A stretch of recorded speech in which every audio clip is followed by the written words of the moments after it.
Sachin Tendulkar cricketer है या actor? Parachute नारियल तेल बालों के लिए है या खाने के लिए? डाबर का लाल दंत मंजन टूथ पाउडर है या आयुर्वेदिक दवा? नेस्ले की किटकैट चॉकलेट है या बिस्किट? ये सवाल आपको बहुत ही इजी लग रहे हैं, है ना? लेकिन टैक्स पे करने वाले और टैक्स वसूलने वालों के लिए ये करोड़ों रुपए का सवाल है। पता है कैसे? आइए आज के इस वीडियो में जानते हैं। तो पहले बात करते हैं यहाँ पे सचिन तेंदुलकर क्रिकेटर है या एक्टर।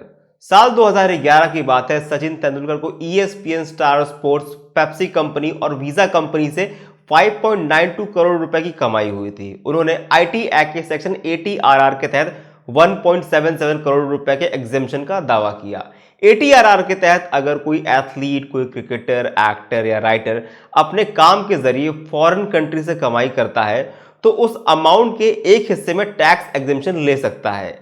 सचिन को ये इनकम एड और स्पॉन्सरशिप के एवज में मिली थी, ना कि क्रिकेट खेलने के लिए। इसलिए ये एग्जेम्पशन 80 RR के दायरे में आती है या नहीं, इस पर टैक्स अथॉरिटी ने सवाल खड़े किए।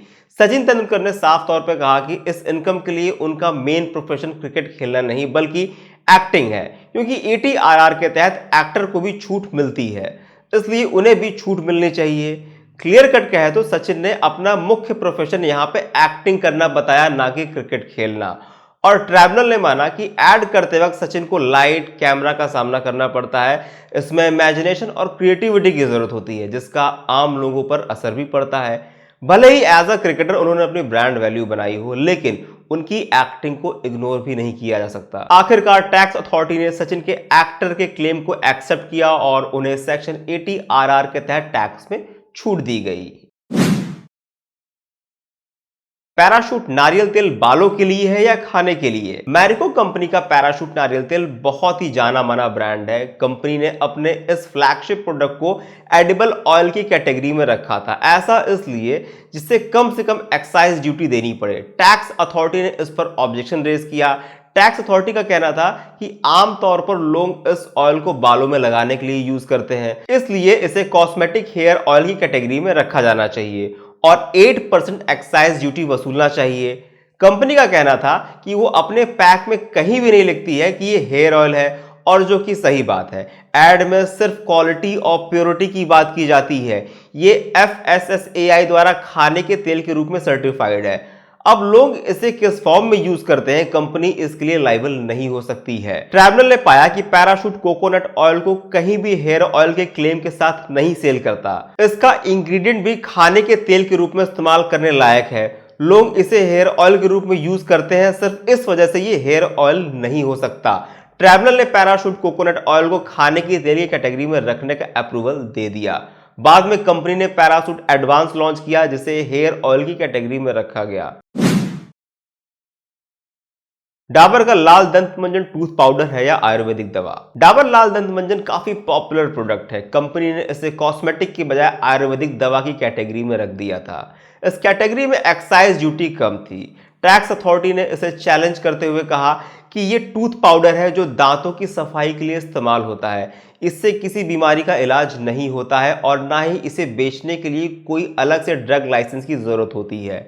डाबर का कहना था कि इसमें आयुर्वेदिक इंग्रेडिएंट मिले हुए हैं। इसे लोग दांतों की देखभाल के लिए इस्तेमाल करते हैं, इसलिए इसे आयुर्वेदिक दवा की कैटेगरी में ही रखा जाना चाहिए। उड़ीसा हाई कोर्ट ने 2003 में डाबर की पिटीशन पर फैसला सुनाते हुए टैक्स अथॉरिटी के लॉजिक को सही माना। कोर्ट ने कहा कि ड्रग्स और कॉस्मेटिक एक्ट के तहत लाल दंत मंजन कहीं भी दवा की कैटेगरी में आने के लिए टर्म्स एंड कंडीशन पूरी नहीं करता है। इससे किसी भी बीमारी का इलाज नहीं होता है। इसके ऐड में भी मसूड़े स्वस्थ रखने और मुंह की बदबू दूर करने की बात की गई है। इसलिए डाबर लाल दंत मंजन को टूथ पाउडर माना जाएगा, आयुर्वेदिक दवा नहीं। अब बात करते हैं किटकैट चॉकलेट है या बिस्किट। 1999 की बात है। नेस्ले अपने प्रोडक्ट किटकैट को बिस्किट की कैटेगरी में रखना चाहता था, क्योंकि इसमें 10% टैक्स लगता था। टैक्स अथॉरिटी का मानना था कि ये चॉकलेट है और इससे 20% टैक्स लेना चाहिए। आखिरकार मामला मुंबई टैक्स, एक्साइज और गोल्ड ट्राइब्यूनल के पास पहुंचा। ट्राइब्यूनल को यह तय करना था कि किटकैट बिस्किट में चॉकलेट की कोटिंग है या चॉकलेट के अंदर बिस्किट रखा गया है। नेस्ले का कहना था कि हम इसे चॉकलेट बताकर नहीं बेचते हैं, लोग इसे बिस्किट और चॉकलेट का मिक्सचर समझकर खरीदते हैं।